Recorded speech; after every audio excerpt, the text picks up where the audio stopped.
High, আগের দিন বললাম না বাড়িতে ছোট সদস্য না থাকার কারণে আমাদের বাড়ির ছোট বোতলগুলো হয় অবহেলিত। তাই এই অবহেলিত বোতলের দুঃখ সহ্য করতে না পেরে তার সর্বনাশ করতে আমি বসে গেছিলাম। ভেবেছিলাম এটা দিয়ে কিছু একটা করবই, তো সেই ভেবে তাকে কাটাকুটি করতে শুরু করেছিলাম।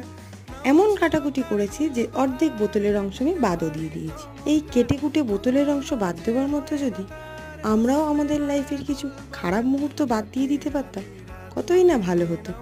যাকগে, সেটা তো আর সম্ভব নয়। সেসবগুলো ভুলে না হয় একটু ছোটবেলায় ফিরে যাওয়া যাক। আমরা বোধহয় ছোটবেলায় সবাই খেলনাবাটি দিয়ে খেলেছি। আমি তো ছোটবেলায় খুব খেলনাবাটি খেলেছি। ইনফ্যাক্ট প্রচুর জিনিস আমার মা কিনে দিয়েছিল, ছোট ছোট থালা বাটি এই ধরনের বিভিন্ন জিনিস আমাকে কিনে দিয়েছিল। কিন্তু আমি যেটা বানিয়েছি এটাকে কি বলে আমি নিজেও জানি না। তবে যাই হোক, বাচ্চাদের খেলনার জিনিস